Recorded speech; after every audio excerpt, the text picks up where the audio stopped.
The fluorescent lights in the Fort Bragg mess hall buzzed like a swarm of angry hornets, casting a sickly yellow glow over rows of scarred tables where soldiers hunched over trays of powdered eggs and mystery meat. Steam rose from industrial coffee urns, carrying the faint smell of burnt grounds and desperation. At the serving line, a woman in a faded grey apron moved with mechanical precision, her hands calloused from years of gripping ladles instead of rifles. Her name tag reads Sarah, civilian contractor, but her eyes sharp, haunted, scanning every face that passed told a different story. When a grizzled colonel with silver hair and a chest full of ribbons locked eyes with her, time seemed to freeze. His fork clattered against his tray as recognition hit him like a sniper's round. "Jesus Christ," he whispered, loud enough for the entire line to hear. "That's Captain Sarah Reaper, Callahan. Thought you were Kia in Kandahar."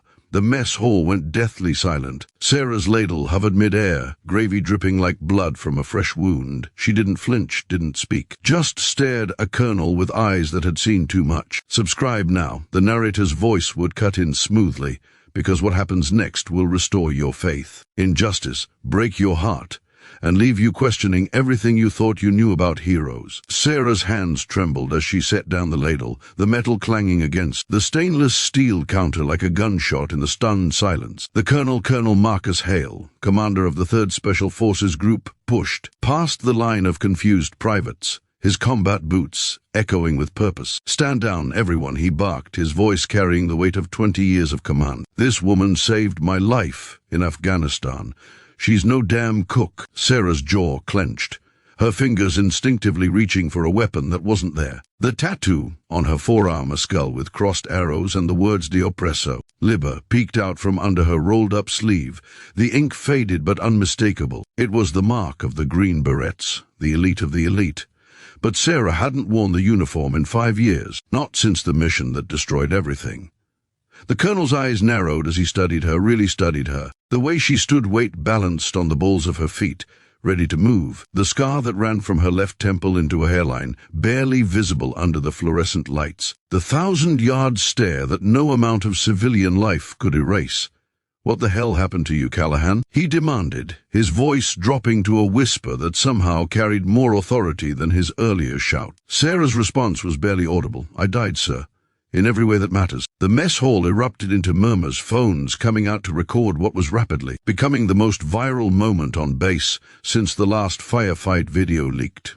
But Sarah didn't care about the cameras. She cared about the ghosts that followed her, the ones that whispered in the dark about the mission gone wrong, the betrayal that left her team slaughtered and her name stricken from the records. Colonel Hale grabbed her arm, not roughly, but with the urgency of a man who'd seen too many good soldiers lost to the system. "My office." Now, Sarah didn't resist. She untied her apron with deliberate slowness, folding it neatly on the counter like she was preparing for her own funeral. The kitchen staff stared in stunned silence as she walked out, her limp barely noticeable but there if you knew to look for it. The one she'd earned dragging a wounded teammate through 3 miles of Taliban territory while bleeding from a gut shot. The mess hall doors swung shut behind them, and the real story began. 5 years earlier, Captain Sarah Callahan had been the golden child of Special Forces, first woman to complete the Q course with distinction. Top of her class in language school, fluent in Pashto, Dari, and Arabic. Her team called her Reaper not because she killed indiscriminately, but because she was death to anyone who threatened her men. The mission in Kandahar was supposed to be routine. Extract a high-value informant from a Taliban compound. Intelligence said light resistance. They were wrong. The memory hit Sarah like a flashbang as she sat in Colonel Hale's office, the walls covered with deployment photos and commendation certificates. She could still smell the cordite, hear the screams of her team. As the ambush unfolded, they'd walked into a kill zone. 50 Taliban fighters where there should have been 5. Her radioman took the first round through the neck. The medic went down trying to save him. Sarah had fought like a demon, dragging her wounded through the compound, calling in airstrikes with a voice that never wavered even as blood soaked her uniform. But the final betrayal came from their own side. The extraction bird never came, Sarah said flatly, staring at the American flag in the corner of Hale's office. Command said we missed the window, said the risk to the aircraft was too high. Hale's face darkened.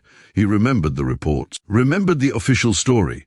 Team lost to overwhelming enemy force, no survivors. But here was Sarah, alive and broken and serving slop to privates who had no idea what real sacrifice looked like. There was more to it, Hale said carefully, wasn't there? Sarah's laugh was bitter, hollow. You could say that. The informant we were extracting, he was CIA. Deep cover. And someone wanted him silenced, permanently. The pieces started falling into place for Colonel Hale, the delayed extraction, the conflicting intelligence reports, the way Sarah's name had been scrubbed from every official record within 48 hours of the mission. She'd been the perfect scapegoat, too skilled to ignore, too principled to control. When she'd survived against all odds, crawling out of that hellhole with 3 bullets in her and the informant's hard drive clutched in her teeth, they'd done the unthinkable, declared her Kia, stripped her rank, erased her existence. All to protect whatever Black Ops program had gone sideways in Kandahar. Sarah stood abruptly, her chair scraping against the floor. I didn't come here for this, sir.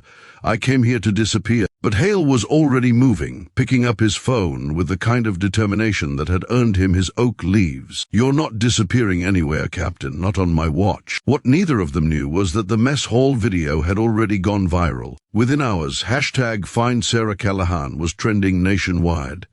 Veterans recognized the tattoo. Former teammates who'd been told she was dead started coming forward. And the people responsible for burying her story. They were about to learn what happened when you tried to bury a legend. The first sign of trouble came that night. Sarah was in her tiny apartment off base, a one-room efficiency that smelled of mildew and regret, when her door exploded inward. 2 men in black tactical gear moved with military precision, weapons raised. But they weren't military. Not anymore. Sarah had been expecting this moment for 5 years. The knife under her pillow was in her hand before the first man cleared the threshold. The fight was brutal, efficient, and over in 30 seconds. One man went down with his own knife in his throat. The other took a broken neck for his troubles. Sarah stood over their bodies, breathing hard, blood dripping from her split knuckles. The hard drive, the one she'd pulled from the dead informant's pocket, was still hidden in her wall safe. Insurance, she'd called it.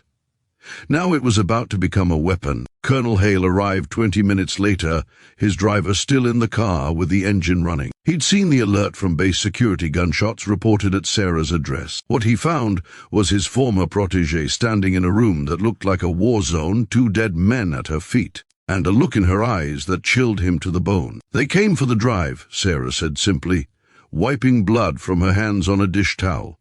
They're cleaning house. Hale's response was immediate. Then we clean back, harder. What followed was 3 days of controlled chaos. Sarah disappeared into the Special Forces compound under Hale's protection, her existence no longer a secret, but a declaration of war. The hard drive contained proof documents, recordings, satellite imagery, that showed the Kandahar mission had been deliberately sabotaged. A joint CIA-Pentagon operation to eliminate the informant after he'd outlived his usefulness. Sarah's team had been the sacrifice, the collateral damage necessary to tie up loose ends. But Sarah wasn't content with exposure. She wanted justice, the kind that came with consequences. Working with Hale and a hand-picked team of operators who still believed in the creed, she began planning. The targets were high generals with stars on their shoulders, CIA station chiefs with diplomatic immunity, contractors who'd made millions off the blood of better men. Sarah's plan was elegant in its simplicity. Make them feel what her team had felt, helpless, hunted, betrayed. The first target was General William Hargrove, the man who'd signed off on the extraction denial. He'd retired to a sprawling estate in Virginia, surrounded by private security, the comfortable denial of a man who'd never had to look his decisions in the face. Sarah's team hit them at dawn, not with bullets, though God knew she wanted to, but with truth. Drones dropped hard drives on every news network in the country. Live feeds showed Hargrove's face as he watched the footage of Sarah's team dying heard. His own voice on the recordings giving the order to stand down the extraction. By noon, he was in federal custody. By nightfall, he was singing like a canary. The dominoes fell quickly after that. The CIA station chief in Kabul during the mission, found with age, bullet in his head that the official report called suicide, though everyone knew better. The contractor who'd provided the faulty intelligence, disappeared into a black site that didn't officially exist. Sarah orchestrated it all from Hale's war room, her hands steady now, her purpose clear. This wasn't revenge, it was restoration for her team, for every soldier who'd been told their sacrifice didn't matter. But the final confrontation was personal. The man who'd pulled the trigger on the whole operation, Deputy Director of Central Intelligence, Alexander Voss, had gone to ground in a fortified compound in the Montana wilderness, heavily guarded, off the grid, the kind of place where Black Ops went to die. Sarah volunteered to lead the assault team herself. Hale argued against it, but he knew better than to try stopping her. This was her demon to slay. They hit the compound under cover of darkness, a new moon providing perfect cover. Sarah moved like a ghost, her movements fluid despite the old wounds. The guards never saw her coming. She found Voss in his study, surrounded by the trappings of power rare books, antique weapons, a bottle of 50-year-old scotch. He didn't look surprised to see her. "I knew you'd come eventually, Captain," he said, his voice smooth as silk, "though I expected you in a body bag." Sarah's response was to toss the hard drive onto his desk.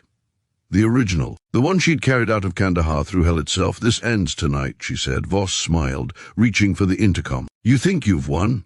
There are always more like me. The machine keeps turning." But Sarah was done talking. She moved faster than thought, her knife finding his throat before he could call for help. Not to kill, though she wanted to, but to make him feel the same terror her team had felt. "The difference," she whispered, "is that I'm the last thing you'll ever see." When the team extracted, Voss was alive but broken. The recordings of his confession, every detail of the operation, every name, every dollar were already uploading to secure servers around the world. There would be no covering this up. No more loose ends. Sarah stood on the Montana ridge as the sun came up, watching the compound burn behind her. Hale joined her, offering a cigarette she didn't take. "It's over," he said. Sarah's laugh was genuine this time, though it carried the weight of 5 lost years.